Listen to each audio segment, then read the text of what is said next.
A ver, pensad en esto un momento. ¿Por qué un intelectual del siglo XIX se pondría a investigar, casi a obsesionarse, con un debate que había ocurrido 1500 años antes? Suena raro, ¿verdad? Pues resulta que es un misterio fascinante. Y hoy vamos a abrir ese archivo para ver cómo una crisis teológica antiquísima se convirtió en la llave para entender a una de las mentes más lúcidas de su tiempo. El investigador del que hablamos es John Henry Newman, una figura clave en la Inglaterra del siglo XIX. Y el caso que le quitaba el sueño fue la crisis arriana, una disputa que literalmente puso patas arriba a los cimientos del cristianismo primitivo. Y la gran pregunta, la que nos va a guiar en todo esto es ¿por qué? ¿Por qué le importaba tanto? Vale, para meternos en la cabeza de Newman, primero hay que entender el caso que tenía entre manos. Así que, venga, vamos a viajar un poquito en el tiempo, directos al siglo IV, para ver qué se cocía por aquel entonces. El meollo de la cuestión, la palabra clave aquí es arrianismo. Y ojo, que esto no era una discusión de 4 teólogos en una sala. ¿Qué va? Era una corriente que ponía en duda algo fundamental, la divinidad de Jesucristo. Argumentaba que no era del todo divino. Imaginaos el lío. Esto generó una crisis, pero una crisis de las gordas, que casi rompe la Iglesia por la mitad cuando apenas estaba empezando a andar. Básicamente había dos bandos, dos formas de verlo totalmente opuestas. Por un lado, los arrianos decían, a ver, Jesús fue creado por Dios, así que no puede ser igual a Él ni eterno como Él. ¿Se entiende, no? Y en la otra esquina, la postura que salió del concilio de Nicea, la que al final se impuso, que decía todo lo contrario. No, Jesús es 100% divino, eterno, de la misma pasta, por así decirlo, que el Padre. Vamos, que no había punto medio. Eran dos visiones del mundo que chocaban de frente. Vale, ya tenemos el contexto. Volvamos a nuestro detective, a Newman, en el siglo XIX. Con todos estos papeles sobre la mesa, ¿qué es lo que descubre él? ¿A qué conclusión llega? Pues agarrados porque lo que encontró fue sorprendentemente actual. El diagnóstico de Newman fue demoledor. Se dio cuenta de que el arrianismo no iba solo de teología. Para él había dos motores potentísimos detrás de todo esto. El primero, el racionalismo, o sea, ese afán de querer meter el misterio divino en una cajita, de que todo encaje con la lógica humana, algo que él veía que estaba pasando también en su propia época.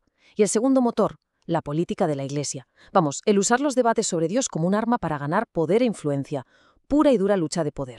Entonces, si el problema era el exceso de razón y la política, ¿cuál era la salida? Porque Newman no se quedó solo en el análisis, en plan, esto es lo que pasa y punto. No, él también propuso una alternativa, un camino que para él era el correcto para llegar a la verdad. La propuesta de Newman era muy clara. Para él, la fe de verdad no era algo que se pudiera alcanzar solo con la cabeza. Era un camino, como un proceso de 3 etapas. Primero, partir de las Escrituras, de su contemplación. Segundo, alimentar esa comprensión con la oración, algo más personal, más íntimo. Y tercero y último, afianzar todo eso en la liturgia, en la celebración con los demás, en comunidad. Es un camino que, si lo pensamos, une la mente, el corazón y al grupo. Pero aquí viene lo bueno, el giro de guión. Porque todo este estudio no fue para Newman un simple trabajo intelectual, de esos que haces, publicas y olvidas. Para nada. Esta investigación acabó cambiándole la vida por completo, transformó al propio investigador. Es que la conexión a través del tiempo es brutal. Fijaos, siglo IV, estalla la crisis arriana. Pasan más de 1000 años y en 1832 Newman publica su libro sobre el tema. Pero lo increíble es que con el tiempo la gente se dio cuenta de que ese libro era mucho más que un libro de historia. Era en realidad un mapa de su propia alma, de su viaje espiritual. Estaba usando la historia para entenderse a sí mismo. De hecho, como bien se ha dicho, esta obra no es solo historia, es la expresión de su propio camino, personal y dentro de la Iglesia. Es decir, que al mirar tan de cerca el pasado, lo que Newman estaba haciendo, quizás sin darse cuenta del todo al principio, era dibujar el mapa de su propio futuro. Estaba poniendo los cimientos de un cambio espiritual que marcaría el resto de su vida. Entonces, y después de todo este recorrido, ¿qué nos queda? ¿Cuál es el legado de esta investigación tan profunda? ¿Hay algo que podamos sacar en claro hoy de que Newman se metiera de cabeza en una crisis de hace tantísimos siglos?